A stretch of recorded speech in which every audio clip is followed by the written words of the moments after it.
Hey, welcome to EPN. My name is Victor Lucas, and we bring you the latest in everything cool every single day, thanks in a large part to our friends at the VFS School of Game Design.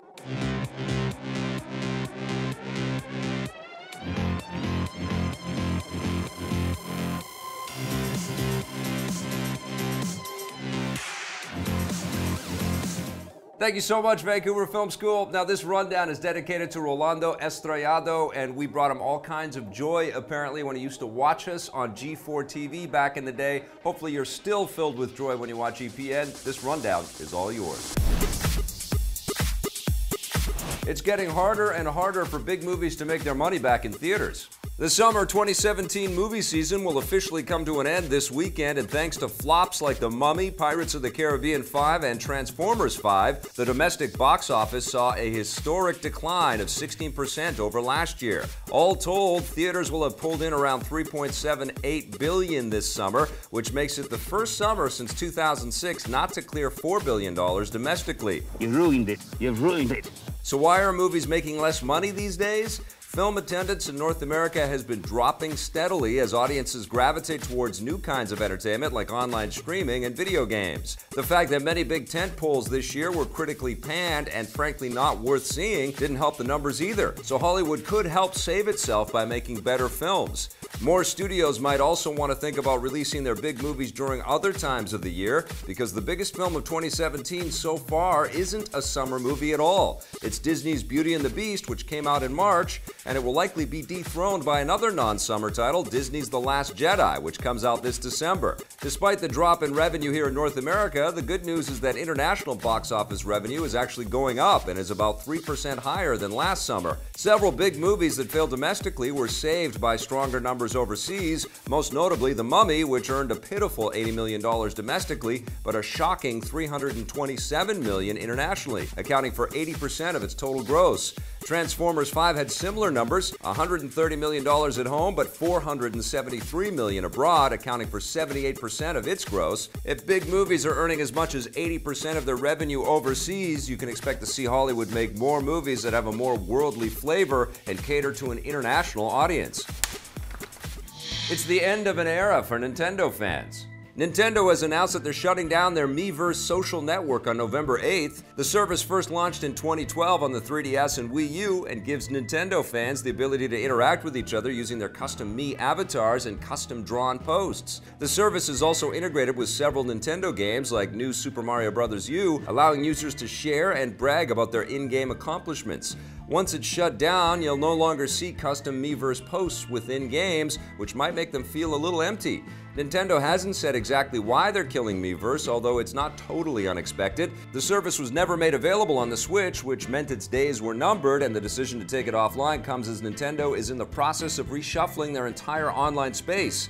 They plan to introduce a new subscription-based online service for the Switch early next year and have already phased out or merged several other online services in recent years. Nintendo has thanked fans for supporting Miiverse and will give them the ability to download and save their favorite posts before the service goes offline.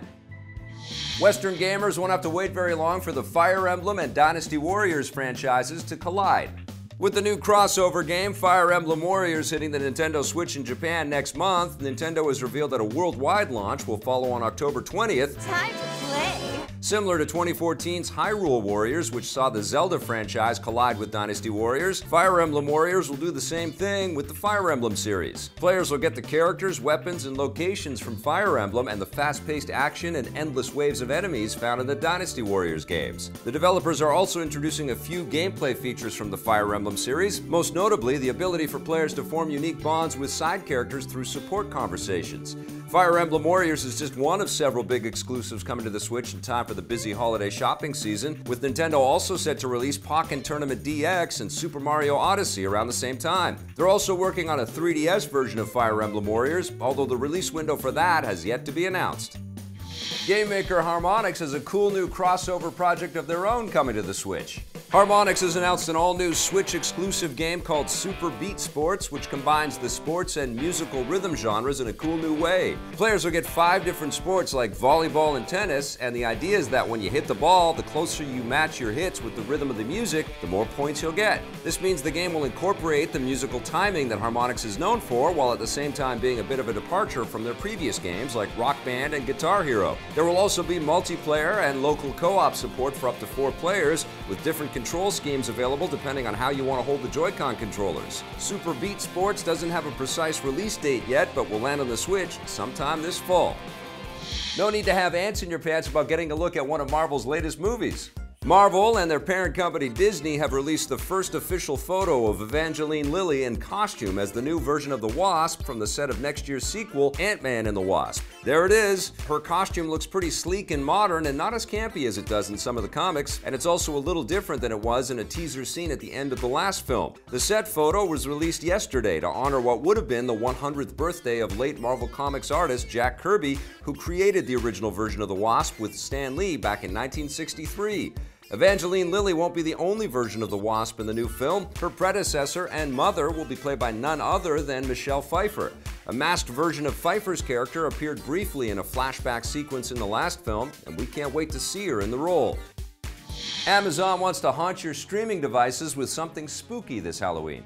The tech giant is working on an anthology series based on the hit audio podcast Lore. Like the podcasts, each episode of the new show will retell chilling tales of folklore from throughout history and use a blend of live-action dramatizations, animated sequences, archive footage, and narration from Lore podcast host Aaron Mahnke. The first season will consist of 6 different episodes and will be available to stream exclusively from Amazon Video starting October 13th. The Lore podcast is one of the most popular in the world, blasting to the top of the charts when it debuted in 2015. Amazon is banking on that success with their new show and are hoping that this, like other exclusives, will help win over audiences from competition like Netflix and Hulu. Their biggest new show, an adaptation of the comic book character The Tick, recently debuted its first full season. This is the good stuff. That does it for the rundown today. Thank you so much for watching. If you'd like to learn more about game design, visit our friends at VFS.edu. We'll be back again tomorrow with a brand new rundown for you. And in the meantime, check out some of the other content we've made. And if you dig it, hit subscribe for us, okay?